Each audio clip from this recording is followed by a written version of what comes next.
ಓಂ ಶಾಂತಿ. ಮುರಳಿಯ ದಿನಾಂಕ 13/7/2024. ಪ್ರಾತಃ ಮುರಳಿ ಬಾಪ್ದಾದ ಮಧುಬನ. ತಂದೆ ತಿಳಿಸುತ್ತಾರೆ, ಮಧುರ ಮಕ್ಕಳೇ, ರಕ್ಷಾಬಂಧನ ಹಬ್ಬ ಪ್ರತಿಜ್ಞೆಯ ಹಬ್ಬವಾಗಿದೆ. ಸಂಗಮ ಯುಗದಲ್ಲಿಯೇ ಈ ಹಬ್ಬ ಪ್ರಾರಂಭವಾಗುವುದು. ಈಗ ತಾವು ಪವಿತ್ರರಾಗುವ ಮತ್ತು ಪವಿತ್ರರನ್ನಾಗಿ ಮಾಡುವಂತಹ ಪ್ರತಿಜ್ಞೆ ಮಾಡುತ್ತೀರಾ? ಪ್ರಶ್ನೆ: ತಮ್ಮ ಎಲ್ಲ ಕಾರ್ಯಗಳು ಯಾವ ಆಧಾರದ ಮೇಲೆ ಸಫಲವಾಗುತ್ತವೆ? ಹೆಸರು ಪ್ರಸಿದ್ಧ ಹೇಗೆ ಆಗುವುದು? ಉತ್ತರ: ಜ್ಞಾನ ಬಲದ ಜೊತೆಗೆ ಯೋಗ ಬಲವೂ ಸಹ ಇದ್ದಾಗ ಎಲ್ಲ ಕಾರ್ಯಗಳು ತಮಗೆ ತಾವೇ ಮಾಡಲು ತಯಾರಾಗುತ್ತಾರೆ. ಯೋಗ ಬಹಳ ಗುಪ್ತವಾಗಿದೆ. ಇದರಿಂದ ತಾವು ವಿಶ್ವಕ್ಕೆ ಮಾಲೀಕರಾಗುತ್ತೀರಾ. ಯೋಗದಲ್ಲಿ ಇದ್ದು ಅನ್ಯರಿಗೆ ತಿಳಿಸಿದಾಗ ಪತ್ರಿಕೆಯವರು ಸಹ ತಮ್ಮಷ್ಟಕ್ಕೆ ತಾವೇ ನಿಮ್ಮ ಸಂದೇಶವನ್ನು ಮುದ್ರಣ ಮಾಡುತ್ತಾರೆ. ಮೀಡಿಯಾದವರು ಕೂಡ ತಮಗೆ ತಾವೇ ಸೇವೆ ಮಾಡುತ್ತಾರೆ. ಯೋಗದಲ್ಲಿದ್ದು ಅವರಿಗೆ ತಿಳಿಸಿದಾಗ ಪತ್ರಿಕೆಗಳಿಂದಲೂ ಸಹ ಬಹಳ ಹೆಸರು ಪ್ರಸಿದ್ಧವಾಗುವುದು. ಇದರಿಂದ ಅನೇಕರಿಗೆ ಸಂದೇಶ ಸಿಗುವುದು. ಓಂ ಶಾಂತಿ. ಇಂದು ಮಕ್ಕಳಿಗೆ ರಕ್ಷಾಬಂಧನದ ಬಗ್ಗೆ ತಿಳಿಸಲಾಗುವುದು. ಏಕೆಂದರೆ ಈಗ ರಕ್ಷಾಬಂಧನ ಹಬ್ಬ ಸಮೀಪವಿದೆ. ಮುಂದಿನ ತಿಂಗಳಿದೆ ಅಲ್ವಾ? ಬಾಬಾ ಹೇಳ್ತಾರೆ, ಮಕ್ಕಳು ರಾಖಿ ಕಟ್ಟಲು ಹೋಗುತ್ತೀರಾ? ಈಗ ಏನೆಲ್ಲ ಆಗಿ ಹೋಗಿದೆ ಅದರ ಹಬ್ಬವನ್ನು ಆಚರಿಸಲಾಗುವುದು. ಇದಂತೂ ತಾವು ಮಕ್ಕಳಿಗೆ ಗೊತ್ತಿದೆ.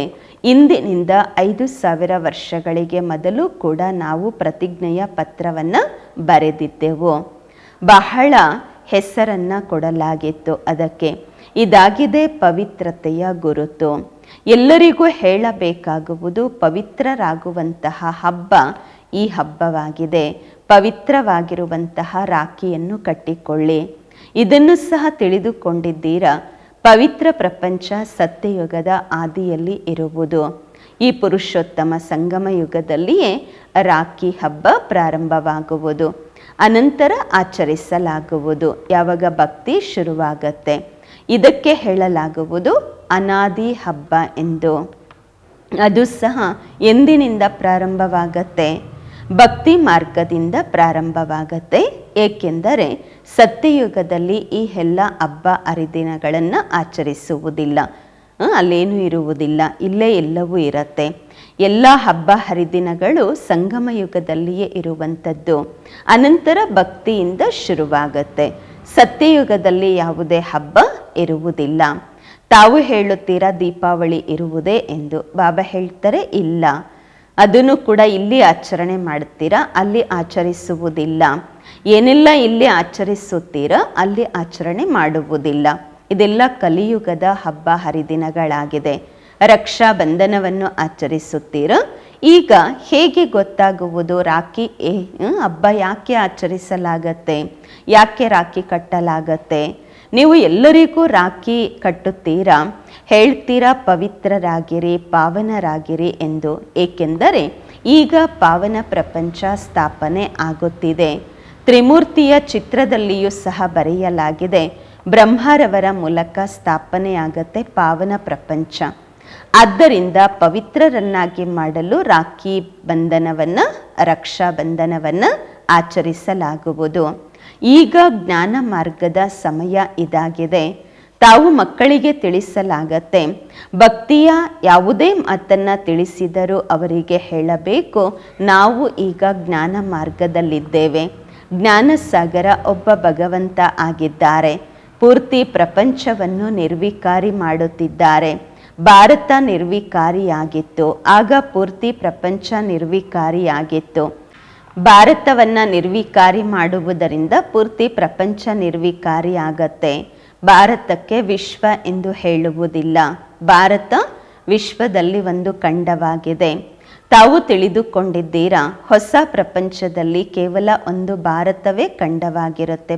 ಕೇವಲ ಭಾರತ ಅಷ್ಟೇ ಪೂರ್ತಿ ವಿಶ್ವದಲ್ಲಿ ಇರುತ್ತೆ. ಭಾರತ ಖಂಡದಲ್ಲಿ ಅವಶ್ಯವಾಗಿ ಮನುಷ್ಯರೇ ಇರುತ್ತಾರೆ. ಭಾರತ ಸತ್ಯಖಂಡವಾಗಿತ್ತು. ಸೃಷ್ಟಿಯ ಆದಿಯಲ್ಲಿ ದೇವತಾ ಧರ್ಮವಿತ್ತು. ಅದಕ್ಕೆ ಹೇಳಲಾಗುವುದು ನಿರ್ವಿಕಾರಿ ಪವಿತ್ರ ಧರ್ಮವೆಂದು. ಅದು ಈಗ 5,000 ವರ್ಷಗಳಾಗಿದೆ ಇದ್ದು. ಈಗ ಈ ಹಳೆಯ ಪ್ರಪಂಚ ಸ್ವಲ್ಪ ಸಮಯಕ್ಕಾಗಿ ಇದೆ, ಸ್ವಲ್ಪ ದಿನಗಳಿಗಾಗಿ ಇದೆ. ಎಷ್ಟು ದಿನ ನಿರ್ವಿಕಾರಿಗಳಾಗುವುದರಲ್ಲಿ ಇಡಿಸುವುದು? ಸಮಯ ಅಂತೂ ಇಡಿಸುತ್ತೆ ಅಲ್ವಾ? ಇಲ್ಲಿಯೂ ಕೂಡ ಪವಿತ್ರರಾಗುವ ಪುರುಷಾರ್ಥ ಮಾಡುತ್ತೀರಾ.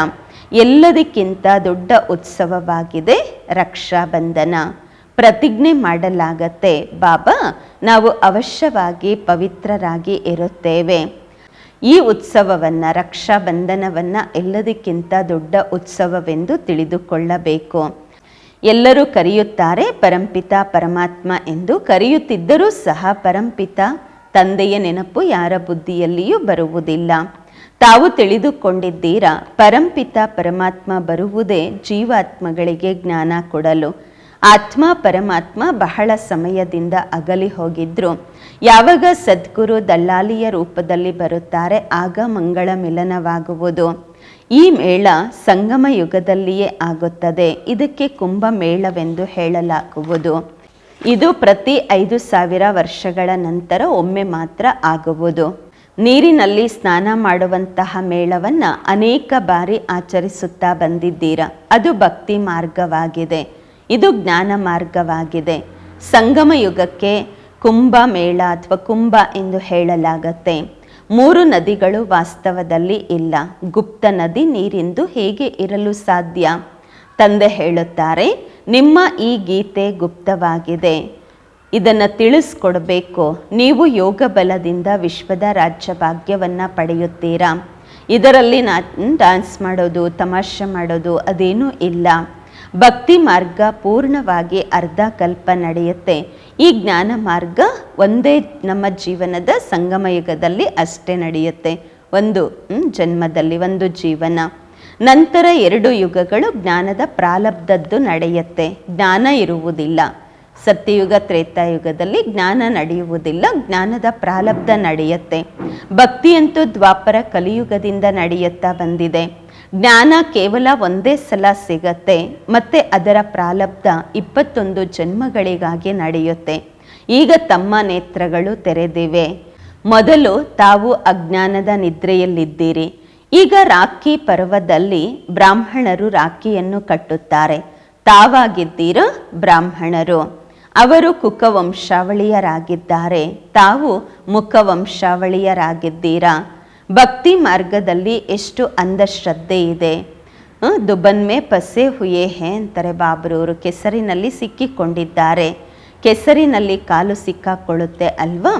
ಭಕ್ತಿಯ ಕೆಸರಿನಲ್ಲಿ ಮನುಷ್ಯರು ಸಿಕ್ಕಿಕೊಂಡಿದ್ದಾರೆ. ಅಂದರೆ ಬರುದೇ ಇರುತ್ತೆ. ಅದರಲ್ಲಿ ಒಂದು ಕಾಲು ತೆಗಿಲಿಕ್ಕೆ ಹೋದರೆ ಮತ್ತೊಂದು ಕಾಲು ಸಿಕ್ಕಾಕೊಳ್ಳುತ್ತೆ, ಆ ಕಾಲು ತೆಗಿಲಿಕ್ಕೆ ಹೋದರೆ ಮತ್ತೊಂದು ಕಾಲು ಸಿಕ್ಕಾಕೊಳ್ಳುತ್ತೆ. ಹಾಗೆ ಭಕ್ತಿಯಲ್ಲಿ ನಡೀತಾ ಇದೆ.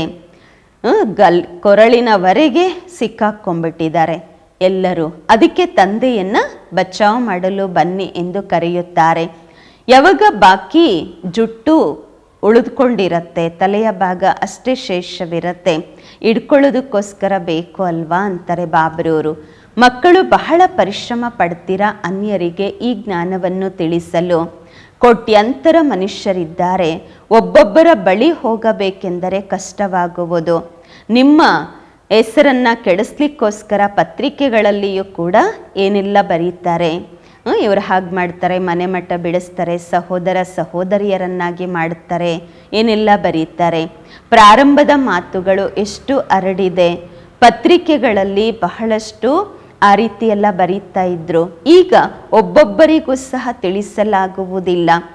ಈಗ ಪತ್ರಿಕೆಗಳು ಸಹ ನಿಮ್ಮ ಕೆಲಸಕ್ಕೆ ಬರುತ್ತವೆ. ಪತ್ರಿಕೆಗಳ ಮೂಲಕ ಚೆನ್ನಾಗಿ ಸರ್ವಿಸ್ ಆಗುವುದು, ನಿಮ್ಮ ಹೆಸರು ಪ್ರಸಿದ್ಧವಾಗುವುದು. ಈಗ ವಿಚಾರ ಮಾಡಬೇಕು, ಅನ್ಯರಿಗೆ ತಿಳಿಸಲು ಏನು ಮಾಡಬೇಕು. ರಕ್ಷಾಬಂಧನದ ಅರ್ಥವೇನಾಗಿದೆ? ಈಗ ತಂದೆ ಬಂದಿದ್ದಾರೆ ಪಾವನರನ್ನಾಗಿ ಮಾಡಲು. ಆದ್ದರಿಂದಲೇ ತಂದೆ ಮಕ್ಕಳಿಂದ ಪವಿತ್ರತೆಯ ಪ್ರತಿಜ್ಞೆ ಮಾಡಿಸುತ್ತಿದ್ದಾರೆ. ಪತಿತರನ್ನ ಪಾವನ ಮಾಡುವಂತಹವರು ಪರಂಪಿತ ಪರಮಾತ್ಮ ಆಗಿದ್ದಾರೆ. ಅವರನ್ನು ಪಾವನ ಮಾಡಲಿಕ್ಕೋಸ್ಕರ ಬಾಬಾ ಹೇಳ್ತಾರೆ, ಮಕ್ಕಳೇ ರಾಖಿಯನ್ನ ಕಟ್ಟಲಾಗುವುದು. ಪತಿತರನ್ನ ಪಾವನ ಮಾಡುವಂತಹ ತಂದೆಯೇ ರಾಖಿ ಕಟ್ತಾರೆ. ರಾಖಿಯ ಹಬ್ಬವನ್ನ ಪವಿತ್ರತೆಯಾಗಿ ಆಚರಿಸಲಾಗುವುದು. ಶ್ರೀಕೃಷ್ಣನ ಜನ್ಮದಿನವನ್ನು ಆಚರಿಸುತ್ತಾರೆ ಅಂದಾಗ ಅವಶ್ಯವಾಗಿ ಅವರು ಗದ್ದಿಯ ಮೇಲೆ ಕುಳಿತುಕೊಳ್ಳಬಹುದು. ಕಾರೋನೇಷನ್ ಎಂದಿಗೂ ತೋರಿಸುವುದಿಲ್ಲ. ಸತ್ಯಯುಗದ ಆದಿಯಲ್ಲಿ ಲಕ್ಷ್ಮೀನಾರಾಯಣರಿದ್ದರು. ಅವರ ಸ್ವಯಂವರವೂ ಸಹ ಆಗಿರಬಹುದು. ರಾಜಕುಮಾರರ ಜನ್ಮವನ್ನು ಆಚರಿಸುತ್ತಾರೆ. ಮತ್ತು ಕಾರೋನೇಷನ್ ಡೇ ಸ್ವಯಂವರದ ದಿನ ಎಲ್ಲಿ ತೋರಿಸಿದ್ದಾರೆ? ದೀಪಾವಳಿಯಂದು ಕಾರೋನೇಷನ್ ಡೇ ಅಂತ ಹೇಳಿಬಿಟ್ಟು ಆಚರಣೆ ಮಾಡಲಾಗತ್ತೆ. ಬಹಳ ಶೋಭಾನಮಯವಾಗಿ ಮಾಡಲಾಗತ್ತೆ, ಆಡಂಬರ ಇರುತ್ತೆ. ಅದಾಗಿದೆ ಸತ್ಯಯುಗದ್ದು. ಸಂಗಮ ಯುಗದ ಯಾವ ಮಾತು ಸಹ ಸತ್ಯಯುಗದಲ್ಲಿ ಇರುವುದಿಲ್ಲ. ಮನೆ ಮನೆಯಲ್ಲಿ ಪ್ರಕಾಶ ಇಲ್ಲಿ ಮಾಡಲಾಗತ್ತೆ. ಅಲ್ಲಂತೂ ದೀಪಾವಳಿಯನ್ನು ಆಚರಿಸುವುದಿಲ್ಲ. ಅಲ್ಲಂತೂ ಆತ್ಮಗಳ ಜ್ಯೋತಿ ಬೆಳಗಿರತ್ತೆ.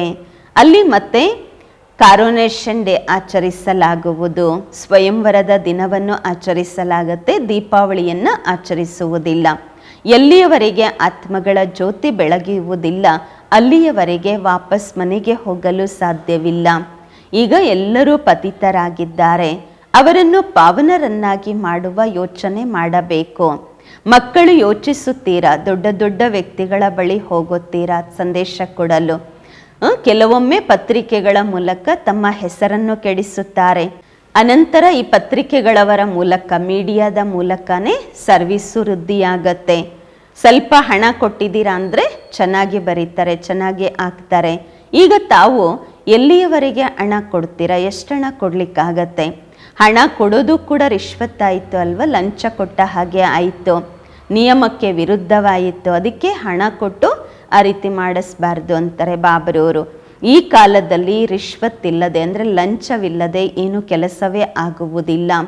ತಾವು ಸಹ ಲಂಚ ಕೊಟ್ಟಿದ್ದೀರಾ ಅಂದರೆ, ಹೊರಗಿನ ಮನುಷ್ಯರು ಲಂಚ ಕೊಟ್ಟಿದ್ದಾರೆ ಅಂತ ಅಂದರೆ ನಿಮಗೂ ಅವ್ರಿಗೂ ಏನು ವ್ಯತ್ಯಾಸ ಆಯಿತು? ಲಂಚ ಕೊಟ್ಟು ಕೆಲಸಗಳನ್ನು ಮಾಡಿಸ್ಕೊಳ್ತೀರ ಅಂದರೆ ಹೊರಗಿನವ್ರ ಥರನೇ ಆಗಿಬಿಡ್ತು. ಬಾಬಾ ಹೇಳ್ತಾರೆ, ನಿಮ್ಮ ಮಾತು ಯೋಗ ಬಲದ್ದು. ಲಂಚ ಕೊಟ್ಟು ಸೇವೆಗಳನ್ನು ಮಾಡಿಸ್ಬಾರ್ದು, ಯೋಗ ಬಲದಿಂದ ಸೇವೆಗಳನ್ನು ಮಾಡಿಸ್ಬೇಕಾಗಿದೆ. ಯೋಗ ಬಲ ಅಷ್ಟು ಇರಬೇಕು. ನೀವು ಯಾರಿಂದ ಏನು ಸೇವೆ ಬೇಕಾದರೂ ಮಾಡಿಸೋಕ್ಕೆ ಸಾಧ್ಯ ಆಗಬೇಕು. ಬೂಬು ಮಾಡುತ್ತಾ ಇರಬೇಕಂದ್ರೆ ಜ್ಞಾನದ ಬೂಬು ಮಾಡಬೇಕು. ಜ್ಞಾನದ ಬಲವಂತೂ ತಮ್ಮಲ್ಲಿ ಇದೆ. ಈ ಚಿತ್ರಗಳಲ್ಲಿಯೂ ಕೂಡ ಜ್ಞಾನವಿದೆ, ಆದರೆ ಯೋಗ ಗುಪ್ತವಾಗಿದೆ. ತಮ್ಮನ್ನು ತಾವು ಆತ್ಮ ಎಂದು ತಿಳಿದು ತಂದೆಯನ್ನು ನೆನಪು ಮಾಡಬೇಕು. ಬೇಹದ್ದಿನ ಆಸ್ತಿಯನ್ನು ಪಡೆಯಲು ಅದಿರುವುದೇ ಗುಪ್ತ. ಇದರಿಂದ ಅಂದರೆ ಯೋಗದ ಶಕ್ತಿ ಗುಪ್ತವಾಗಿದೆ. ಇದರಿಂದ ತಾವು ವಿಶ್ವಕ್ಕೆ ಮಾಲೀಕರಾಗುತ್ತೀರಾ. ಎಲ್ಲೇ ಕುಳಿತರೂ ಸಹ ತಾವು ತಂದೆಯನ್ನು ನೆನಪು ಮಾಡಬಹುದು. ಕೇವಲ ಇಲ್ಲಿ ಕುಳಿತು ಯೋಗದ ಸಾಧನೆಯನ್ನು ಮಾಡಬೇಕು ಎಂದಲ್ಲ. ಜ್ಞಾನ ಮತ್ತು ಯೋಗ ಎರಡೂ ಸಹಜವಾಗಿದೆ. ಕೇವಲ 7 ದಿನದ ಕೋರ್ಸನ್ನು ತೆಗೆದುಕೊಂಡಿರಿ ಅಷ್ಟೇ, ಜ್ಞಾನ ಬುದ್ಧಿಯಲ್ಲಿ ಬರುತ್ತೆ. ಜಾಸ್ತಿ ಅವಶ್ಯಕತೆಯೂ ಇಲ್ಲ. ಅಂದರೆ ಬೇರೆಯವರಿಗೆ ತಿಳಿಸ್ಬೇಕು ಅಂದರೆ 7 ದಿನ ಕೋರ್ಸ್ ಮಾಡಿಕೊಂಡ್ರೂ ಕೂಡ ಬೇರೆಯವರಿಗೆ ತಿಳಿಸಬಹುದು. ನಂತರ ತಾವು ಹೋಗಿ ಅನ್ಯರನ್ನು ತನ್ನ ಸಮಾನ ಮಾಡಿಕೊಳ್ಳಿ. ತಂದೆ ಜ್ಞಾನ ಮತ್ತು ಶಾಂತಿಯ ಸಾಗರ ಆಗಿದ್ದಾರೆ. ಈ 2 ಮಾತುಗಳು ಮುಖ್ಯವಾಗಿದೆ. ಈ ತಂದೆಯಿಂದ ತಾವು ಶಾಂತಿಯ ಆಸ್ತಿಯನ್ನು ಪಡೆಯುತ್ತಿದ್ದೀರಾ. ನೆನಪು ಬಹಳ ಸೂಕ್ಷ್ಮವಾಗಿದೆ. ತಾವು ಮಕ್ಕಳು ಬಲೆ ಹೊರಗೆ ಚಕ್ಕರ ಹಾಕ್ಲಿಕ್ಕೆ ಸುತ್ತಾಡಲು ಹೋಗುತ್ತೀರಾ. ಆಗ ತಂದೆಯನ್ನು ನೆನಪು ಮಾಡಿ ಪವಿತ್ರರಾಗಬೇಕು. ದೈವಿ ಗುಣಗಳನ್ನು ಸಹ ಧಾರಣೆ ಮಾಡಿಕೊಳ್ಳಬೇಕು. ಯಾವುದೇ ಅವಗುಣ ಇರಬಾರದು. ಕಾಮ ವಿಕಾರ ಎಲ್ಲದಕ್ಕಿಂತ ದೊಡ್ಡ ಅವಗುಣವಾಗಿದೆ. ತಂದೆ ಹೇಳುತ್ತಾರೆ, ಮಕ್ಕಳೇ ತಾವು ಈಗ ಪತಿತರಾಗಬೇಡಿ. ಬಲೆ ಸ್ತ್ರೀ ತಮ್ಮ ಸನ್ಮುಖದಲ್ಲಿರಬಹುದು. ತಾವು ತಮ್ಮನ್ನು ಆತ್ಮ ಎಂದು ತಿಳಿದು ತಂದೆಯನ್ನು ನೆನಪು ಮಾಡಿ. ನೋಡುತ್ತಿದ್ದರೂ ಸಹ ನೋಡಬೇಡಿ. ನಾವಂತೂ ನಮ್ಮ ತಂದೆಯನ್ನು ನೆನಪು ಮಾಡುತ್ತೇವೆ. ಅವರು ಜ್ಞಾನ ಸಾಗರ ಆಗಿದ್ದಾರೆ. ತಂದೆ ನಮ್ಮನ್ನ ತನ್ನ ಸಮಾನ ಮಾಡ್ಕೊಳ್ತಾರೆ ಅಂದಾಗ ನಾವು ಅನ್ಯರನ್ನ ನಮ್ಮ ಸಮಾನ ಮಾಡಿಕೊಳ್ಬೇಕು ಅಂತಾರೆ ತಂದೆ. ಇದರಲ್ಲಿ ತಬ್ಬಿಬ್ಬಾಗುವ ಮಾತೇ ಇಲ್ಲ. ತಂದೆ ಪರಮಾತ್ಮ ಆಗಿದ್ದಾರೆ, ಪರಮಧಾಮದಲ್ಲಿ ಇರುತ್ತಾರೆ. ಆದ್ದರಿಂದ ಪರಮ ಎಂದು ಹೇಳಲಾಗುವುದು. ನೀವು ಸಹ ಅಲ್ಲೇ ಇರುತ್ತೀರಾ. ಈಗ ನಂಬರ್ ವಾರ್ ಪುರುಷಾರ್ಥದ ಅನುಸಾರವಾಗಿ ಜ್ಞಾನವನ್ನು ಪಡೆಯುತ್ತಿದ್ದೀರಾ. ಪಾಸ್ ವಿತ್ ಆನರ್ ಯಾರು ಆಗುತ್ತಾರೆ ಅವರಿಗೆ ಹೇಳಲಾಗುವುದು ಜ್ಞಾನ ಸಾಗರರಾದರು ಎಂದು. ತಂದೆಯು ಜ್ಞಾನ ಸಾಗರರಾಗಿದ್ದಾರೆ, ತಾವು ಸಹ ಜ್ಞಾನ ಸಾಗರ. ಆತ್ಮ ಚಿಕ್ಕದು ದೊಡ್ಡದು ಆಗುವುದಿಲ್ಲ. ಪರಮಾತ್ಮನೂ ಕೂಡ ಏನು ದೊಡ್ಡವರು ಅಂದರೆ ದೊಡ್ಡ ರೂಪವೇನೂ ಇಲ್ಲ. ಹೇಳ್ತಾರೆ ಅಲ್ವ, 1000 ಸೂರ್ಯರಿಗಿಂತಲೂ ತೇಜೋಮಯವಾಗಿದ್ದಾರೆ ಭಗವಂತ ಎಂದು. ಅದೆಲ್ಲ ಸುಳ್ಳು. ಬುದ್ಧಿಯಲ್ಲಿ ಯಾವ ರೂಪದಿಂದ ನೆನಪು ಮಾಡಲಾಗುತ್ತೆ ಅದೇ ಸಾಕ್ಷಾತ್ಕಾರವಾಗುತ್ತೆ. ಇದರಲ್ಲಿ ಅರ್ಥ ಮಾಡಿಕೊಳ್ಳಬೇಕು. ಆತ್ಮನ ಸಾಕ್ಷಾತ್ಕಾರ, ಪರಮಾತ್ಮನ ಸಾಕ್ಷಾತ್ಕಾರ ಮಾತು ಒಂದೇ. ಆತ್ಮನೂ ಜ್ಯೋತಿಯಾಗಿದೆ, ಪರಮಾತ್ಮನೂ ಕೂಡ ಜ್ಯೋತಿಯಾಗಿದ್ದಾರೆ. ಕೇವಲ ಒಂದು ಜ್ಯೋತಿ ಕಂಡು ಬಂದಿದೆ ಎಂದರೆ ಅದರಿಂದ ಲಾಭ ಏನೂ ಆಗುವುದಿಲ್ಲ. ತಂದೆ ರಿಯಲೈಸ್ ಮಾಡಿಸ್ತಾರೆ, ನಾನೇ ಪತಿತ ಪಾವನ ಜ್ಞಾನ ಸಾಗರ ಆಗಿದ್ದೇನೆ. ಸಮಯ ಅನುಸಾರವಾಗಿ ಬಂದು ಎಲ್ಲರ ಸದ್ಗತಿ ಮಾಡುತ್ತೇನೆ. ಎಲ್ಲರಿಗಿಂತ ಜಾಸ್ತಿ ಭಕ್ತಿ ತಾವೇ ಮಾಡಿದ್ದೀರಾ. ಅನಂತರ ತಂದೆ ತಮಗೆ ಓದಿಸುತ್ತಾರೆ. ರಕ್ಷಾಬಂಧನದ ನಂತರ ಕೃಷ್ಣ ಜನ್ಮಾಷ್ಟಮಿ ಆಗುವುದು, ಅನಂತರ ದಶಹರ ಆಗುವುದು. ವಾಸ್ತವದಲ್ಲಿ ದಶಹರಾಗೆ ಮೊದಲೇ ಕೃಷ್ಣ ಬರುವುದಿಲ್ಲ. ದಶಹರ ಮೊದಲಾಗತ್ತೆ, ಅನಂತರ ಕೃಷ್ಣ ಬರುತ್ತಾರೆ. ಈ ಲೆಕ್ಕಾಚಾರವನ್ನು ಕೂಡ ತಾವು ತೆಗೆಯುತ್ತೀರಾ. ಮೊದಲು ತಾವು ಏನನ್ನೂ ತಿಳಿದುಕೊಳ್ಳುತ್ತಿರಲಿಲ್ಲ. ಈಗ ತಂದೆ ಎಷ್ಟು ಬುದ್ಧಿವಂತರನ್ನಾಗಿ ಮಾಡಿದ್ದಾರೆ. ಶಿಕ್ಷಕ ಬುದ್ಧಿವಂತರನ್ನಾಗಿ ಮಾಡುತ್ತಾರೆ ಅಲ್ಲವೇ? ಈಗ ತಾವು ತಿಳಿದುಕೊಂಡಿದ್ದೀರ, ಭಗವಂತ ಬಿಂದು ಸ್ವರೂಪರಾಗಿದ್ದಾರೆ. ವೃಕ್ಷ ನೋಡಿ ಎಷ್ಟು ದೊಡ್ಡದಿದೆ. ಆತ್ಮರು ಮೇಲೆ ಬಿಂದುವಿನ ರೂಪದಲ್ಲಿ ಇರುತ್ತಾರೆ. ಮಧುರಾತಿ ಮಧುರ ಮಕ್ಕಳಿಗೆ ತಿಳಿಸಲಾಗುವುದು, ವಾಸ್ತವದಲ್ಲಿ 1 ಸೆಕೆಂಡಿನಲ್ಲಿ ಬುದ್ಧಿವಂತರಾಗಬೇಕು. ಆದರೆ ಕಲ್ಲು ಬುದ್ಧಿ ಉಳ್ಳವರಾಗಿರುವ ಕಾರಣ ತಿಳಿದುಕೊಳ್ಳುವುದೇ ಇಲ್ಲ. ಇಲ್ಲವೆಂದರೆ 1 ಸೆಕೆಂಡಿನ ಮಾತು ಇದಾಗಿದೆ. ಹದ್ದಿನ ತಂದೆಯರು ಪ್ರತಿ ಜನ್ಮದಲ್ಲಿ ಹೊಸ ಹೊಸ ತಂದೆಯರೇ ಸಿಗುತ್ತಾರೆ. ಈ ಜನ್ಮದಲ್ಲಿ ಒಬ್ಬರು ಲೌಕಿಕ ತಂದೆ ಆದರೆ ಮುಂದಿನ ಜನ್ಮದಲ್ಲಿ ಇನ್ನೊಬ್ಬರು, ಆ ರೀತಿ ಒಂದೊಂದು ಜನ್ಮದಲ್ಲಿ ಒಬ್ಬೊಬ್ಬರು ಇರುತ್ತಾರೆ. ಆದರೆ ಈ ಬೇಹದ್ದಿನ ತಂದೆ ಒಬ್ಬರೇ ಆಗಿದ್ದಾರೆ. ಮತ್ತೆ ಸಂಗಮ ಯುಗದಲ್ಲಿ ಒಮ್ಮೆ ಸಿಗುತ್ತಾರೆ. 21 ಜನ್ಮಗಳ ಆಸ್ತಿಯನ್ನು ಕೊಡುತ್ತಾರೆ. ಈಗ ತಾವು ಬೇಹದ್ದಿನ ತಂದೆಯಿಂದ ಬೇಹದ್ದಿನ ಆಸ್ತಿಯನ್ನು ಪಡೆಯುತ್ತಿದ್ದೀರಾ. ಆಯುಷ್ಯು ಸಹ ಜಾಸ್ತಿಯಾಗುವುದು. ಆ ರೀತಿ ಅಲ್ಲ 21 ಜನ್ಮಗಳಿಗಾಗಿ ಒಬ್ಬರೇ ತಂದೆ ಇರುತ್ತಾರೆ ಎಂದಲ್ಲ. 21 ಜನ್ಮಗಳಿಗೆ 21 ತಂದೆಯರಿರ್ತಾರೆ. ನಿಮ್ಮ ಆಯುಷ್ಯು ಜಾಸ್ತಿ ಇರುತ್ತೆ. ಸತ್ಯಯುಗದಲ್ಲಿ ಎಂದಿಗೂ ದುಃಖಿಗಳಾಗುವುದಿಲ್ಲ. ಅಂತಿಮದಲ್ಲಿ ನಿಮ್ಮ ಬುದ್ಧಿಯಲ್ಲಿ ಈ ಜ್ಞಾನವಿರುವುದು. ತಂದೆಯನ್ನು ನೆನಪು ಮಾಡಬೇಕು, ಆಸ್ತಿಯನ್ನು ಪಡೆಯಬೇಕು ಅಷ್ಟೇ. ಮಗು ಆಗಿದ್ದೀವಿ ಅಂದರೆ ವಾರಿಸಾದೆವು. ತಂದೆಯನ್ನು ತಿಳಿದುಕೊಂಡಿದ್ದೇವೆ ಅಂದಾಗ ತಂದೆ ಮತ್ತು ಆಸ್ತಿಯನ್ನು ನೆನಪು ಮಾಡಬೇಕು. ಪವಿತ್ರರಾಗಿರಬೇಕು. ದೈವಿ ಗುಣಗಳನ್ನು ಧಾರಣೆ ಮಾಡಿಕೊಳ್ಳಬೇಕು. ತಂದೆ ಮತ್ತು ಆಸ್ತಿ ಎಷ್ಟು ಸಹಜವಾಗಿದೆ. ತಮ್ಮ ಮುಂದೆ ನಿಮ್ಮ ಮುಖ್ಯ ಗುರಿ ಉದ್ದೇಶವೂ ಸಹ ಇದೆ. ಈಗ ತಾವು ಮಕ್ಕಳು ವಿಚಾರ ಮಾಡಬೇಕು, ಈ ಪತ್ರಿಕೆಗಳ ಮೂಲಕ ಅನ್ಯ ಆತ್ಮಗಳಿಗೆ ಹೇಗೆ ಸಂದೇಶ ಕೊಡುವುದು. ತ್ರಿಮೂರ್ತಿಯರ ಚಿತ್ರದ ಬಗ್ಗೆ ತಿಳಿಸಬೇಕು. ಏಕೆಂದರೆ ಬ್ರಹ್ಮರವರ ಮೂಲಕ ಸ್ಥಾಪನೆ, ವಿಷ್ಣುವಿನ ಮೂಲಕ ಪಾಲನೆ, ಶಂಕರನ ಮೂಲಕ ವಿನಾಶ ಅಂತ ಹೇಳಬೇಕಾಗತ್ತಲ್ವ. ಬ್ರಾಹ್ಮಣರನ್ನ ಪಾವನ ಮಾಡುವವರು ತಂದೆ ಬಂದಿದ್ದಾರೆ. ಆದ್ದರಿಂದ ರಾಖಿಯನ್ನ ಕಟ್ಟಲಾಗುವುದು. ಪತಿತ ಪಾವನ ಭಾರತವನ್ನ ಪಾವನ ಮಾಡುತ್ತಿದ್ದಾರೆ. ಪ್ರತಿಯೊಬ್ಬರೂ ಪಾವನರಾಗಬೇಕು. ಏಕೆಂದರೆ ಈಗ ಪಾವನ ಪ್ರಪಂಚ ಸ್ಥಾಪನೆಯಾಗುವುದು. ಈಗ ತಮ್ಮ 84 ಜನ್ಮಗಳು ಪೂರ್ಣವಾಗಿವೆ. ಯಾರು ಬಹಳ ಜನ್ಮ ಪಡೆಯುತ್ತಾರೆ ಅವರು ಒಳ್ಳೆಯ ರೀತಿ ತಿಳಿದುಕೊಳ್ಳುತ್ತಾರೆ. ಅಂತಿಮದಲ್ಲಿ ಬರುವಂತಹವರಿಗೆ ಅಷ್ಟು ಖುಷಿ ಇರುವುದಿಲ್ಲ. ಏಕೆಂದರೆ ಭಕ್ತಿ ಕಡಿಮೆ ಮಾಡಿರುತ್ತಾರೆ. ಭಕ್ತಿಯ ಫಲವನ್ನು ಕೊಡಲು ತಂದೆ ಬಂದಿದ್ದಾರೆ. ಭಕ್ತಿಯನ್ನ ಯಾರು ಜಾಸ್ತಿ ಮಾಡಿದ್ದಾರೆಂಬುದನ್ನು ಸಹ ತಾವು ತಿಳಿದುಕೊಂಡಿದ್ದೀರಾ. ಮೊದಲ ನಂಬರ್ನಲ್ಲಿ ತಾವೇ ಬರುತ್ತೀರಾ. ತಾವೇ ಅವ್ಯಭಿಚಾರಿ ಭಕ್ತಿಯನ್ನು ಮಾಡಿದ್ದೀರಾ. ತಾವು ಸಹ ತಮ್ಮ ಜೊತೆ ಕೇಳಿಕೊಳ್ಳಬೇಕು, ನಾವು ಜಾಸ್ತಿ ಭಕ್ತಿ ಮಾಡಿದ್ದೇವೆಯಾ ಇಲ್ಲವಾ, ಅವ್ರು ಮಾಡಿದಾರ ಅಥವಾ ನಾವು ಮಾಡಿದ್ದೀವಾ. ಲಾಸ್ಟಲ್ಲಿ ಬರ್ತಾರಲ್ವ, ಅವರು ಮಾಡಿದಾರ ನಾವು ಮಾಡಿದ್ದೀವಿ ಏನು ಅಂತ ಕೇಳ್ಕೊಳ್ಬೇಕಾಗಿ ಬರುತ್ತೆ. ಎಲ್ಲರಿಗಿಂತ ಯಾರು ತೀಕ್ಷ್ಣವಾಗಿ ಸರ್ವಿಸ್ ಮಾಡ್ತಾರೆ, ಅವಶ್ಯವಾಗಿ ಅವರು ಜಾಸ್ತಿ ಭಕ್ತಿ ಮಾಡಿದ್ದಾರೆ. ಬಾಬಾರವರು ಹೆಸರು ಬರೆಯುತ್ತಾರೆ, ಕುಮಾರಿಕಾ ದಾದಿ, ಜಾನಕಿ ದಾದಿ, ಮನೋಹರ್ ದಾದಿ, ಗುಲ್ಶಾರ್ ದಾದಿ, ಹೀಗೆ ನಂಬರ್ ವಾರ್ ಇದ್ದಾರೆ. ಇಲ್ಲಿ ನಂಬರ್ ವಾರ್ ಆಗಿ ಕೂರಿಸುವುದಿಲ್ಲ. ವಿಚಾರ ಮಾಡಬೇಕು, ರಕ್ಷಾ ಬಂಧನದ ಬಗ್ಗೆ ಪತ್ರಿಕೆಗಳಲ್ಲಿ ಹೇಗೆ ಹಾಕುವುದು, ಮುದ್ರಣ ಮಾಡಿಸುವುದು ಹೇಗೆ, ಅದಂತೂ ಸರಿ ಇದೆ. ಪತ್ರಿಕೆಗಳ ಮೂಲಕ ಸರ್ವಿಸ್ ಮಾಡೋದು. ಬಾಬಾ ಹೇಳ್ತಾರೆ, ನೀವು ಮಿನಿಸ್ಟರ್ಸ್ ಹತ್ರ ಎಲ್ಲ ಹೋಗ್ತೀರಾ, VIPsಗೆ ರಾಖಿ ಕಟ್ತೀರಾ, ಆದರೆ ಅವರು ಪವಿತ್ರರಂತೂ ಆಗುವುದಿಲ್ಲ. ತಾವು ಹೇಳ್ತೀರಾ ಪವಿತ್ರರಾಗಿರಿ, ಆಗ ಪವಿತ್ರ ಪ್ರಪಂಚ ಸ್ಥಾಪನೆ ಆಗುವುದೆಂದು.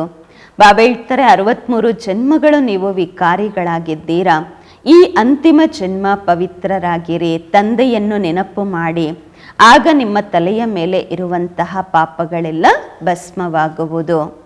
ಒಳ್ಳೆಯದು. ಮಧುರಾತಿ ಮಧುರ ಅಗಲಿ ಹೋಗಿ ಮರಳಿ ಸಿಕ್ಕಿರುವ ಮಕ್ಕಳ ಪ್ರತಿಯಾಗಿ ಮಾತ್ಪಿತಾ ಬಾಪ್ ದಾದಾರವರ ನೆನಪು, ಪ್ರೀತಿ, ಬೆಳಗಿನ ವಂದನೆಗಳು. ಆತ್ಮಿಕ ಮಕ್ಕಳಿಗೆ ಆತ್ಮಿಕ ತಂದೆಯ ನಮಸ್ಕಾರಗಳು. ನಾವು ಆತ್ಮಿಕ ಮಕ್ಕಳಿಂದ ಆತ್ಮಿಕ ಮಾತ್ಪಿತಾ ಬಾಪ್ ದಾದಾರವರಿಗೆ ನೆನಪು, ಪ್ರೀತಿ, ಬೆಳಗಿನ ವಂದನೆಗಳು ಹಾಗೂ ನಮಸ್ಕಾರಗಳು. ಧಾರಣೆಗಾಗಿ ಮುಖ್ಯ ಸಾರ ಫಸ್ಟ್ ಪಾಯಿಂಟ್ ಆಗಿದೆ. ಪಾಸ್ವಿತಾನರ್ ಗೌರವಯುತವಾದ ತೇರ್ಗಡೆ ಹೊಂದಲು ತಂದೆಯ ಸಮಾನ ಜ್ಞಾನ ಸಾಗರ ಆಗಬೇಕು. ಯಾವುದೇ ಅವಗುಣ ಆಂತರಿಕದಲ್ಲಿ ಇತ್ತೆಂದರೆ ಅದನ್ನು ಪರೀಕ್ಷಿಸಿ ತೆಗೆದು ಹಾಕಬೇಕು. ಶರೀರವನ್ನು ನೋಡುತ್ತಿದ್ದರೂ ಸಹ ನೋಡಬಾರದು. ಆತ್ಮ ನಾನಾಗಿದ್ದೇನೆ ಎಂಬ ನಿಶ್ಚಯ ಮಾಡಿಕೊಂಡು ಆತ್ಮನ ಜೊತೆಯಲ್ಲಿಯೇ ಮಾತನಾಡಬೇಕು. ಎರಡನೇ ಪಾಯಿಂಟು, ಯೋಗ ಬಲವನ್ನು ಅಷ್ಟು ಜಮಾ ಮಾಡಿಕೊಳ್ಳಬೇಕು. ತಮ್ಮ ಪ್ರತಿ ಕಾರ್ಯ ಸಹಜವಾಗಿ ಆಗಬೇಕು. ಪತ್ರಿಕೆಗಳ ಮೂಲಕ ಪ್ರತಿಯೊಬ್ಬರಿಗೂ ಪಾವನರಾಗುವ ಸಂದೇಶ ಕೊಡಬೇಕು. ತಮ್ಮ ಸಮಾನ ಮಾಡಿಕೊಳ್ಳುವ ಸೇವೆ ಮಾಡಬೇಕು. ವರದಾನ, ದೇಹಾಭಿಮಾನವನ್ನು ದೇಹಿ ಅಭಿಮಾನಿ ಸ್ಥಿತಿಯಲ್ಲಿ ಪರಿವರ್ತನೆ ಮಾಡಿಕೊಳ್ಳುವಂತಹ ಬೇಹದ್ದಿನ ವೈರಾಗ್ಯಿಗಳಾಗಿರಿ. ವರದಾನದ ವಿಶ್ಲೇಷಣೆ, ನಡೆಯುತ್ತಾ ಒಂದು ವೇಳೆ ವೈರಾಗ್ಯ ಖಂಡಿತವಾಯಿತೆಂದರೆ ಅದಕ್ಕೆ ಮುಖ್ಯ ಕಾರಣ ದೇಹಬಾನ. ಎಲ್ಲಿಯವರೆಗೆ ದೇಹಬಾನದ ವೈರಾಗ್ಯ ಇರುವುದಿಲ್ಲ ಅಲ್ಲಿಯವರೆಗೆ ಯಾವುದೇ ಮಾತಿನ ವೈರಾಗ್ಯ ಸದಾಕಾಲ ಇರಲು ಸಾಧ್ಯವಿಲ್ಲ. ಸಂಬಂಧಗಳ ಜೊತೆ ವೈರಾಗ್ಯ ಇದೇನು ದೊಡ್ಡ ಮಾತಲ್ಲ. ಅದಂತೂ ಪ್ರಪಂಚದಲ್ಲಿಯೂ ಕೂಡ ಅನೇಕರಿಗೆ ವೈರಾಗ್ಯ ಬಂದುಬಿಡುತ್ತೆ. ಆದರೆ ಇಲ್ಲಿ ದೇಹಾಭಿಮಾನ ಏನು ಭಿನ್ನ ಭಿನ್ನ ರೂಪದಲ್ಲಿ ಬಂದಿದೆ, ಅದನ್ನು ಗುರುತಿಸಿ ದೇಹಾಭಿಮಾನವನ್ನು ದೇಹಿ ಅಭಿಮಾನಿ ಸ್ಥಿತಿಯಲ್ಲಿ ಪರಿವರ್ತನೆ ಮಾಡಿಕೊಳ್ಳುವುದೇ ಈ ವಿಧಿಯೇ ಆಗಿದೆ ಬೇಹದ್ದಿನ ವೈರಾಗ್ಯಗಳು ಆಗುವಂತಹದ್ದು. ಸ್ಲೋಗನ್, ಸಂಕಲ್ಪ ರೂಪಿ ಕಾಲು ಶಕ್ತಿಶಾಲಿಯಾಗಿದ್ದಾಗ ಕಪ್ಪು ಮೋಡಗಳೆಂಬ ದೊಡ್ಡ ಮಾತುಗಳು ಕೂಡ ಪರಿವರ್ತನೆ ಆಗತ್ತೆ. ಸಂಕಲ್ಪವೆಂಬ ಕಾಲು ಶಕ್ತಿಶಾಲಿಯಾಗಿದ್ದಾಗ ಕಪ್ಪು ಮೋಡಗಳೆಂಬ ಅಂದರೆ ದೊಡ್ಡ ದೊಡ್ಡ ಪರಿಸ್ಥಿತಿಗಳು ಕೂಡ ಪರಿವರ್ತನೆ ಆಗಿಬಿಡತ್ತೆ. ಓಂ ಶಾಂತಿ.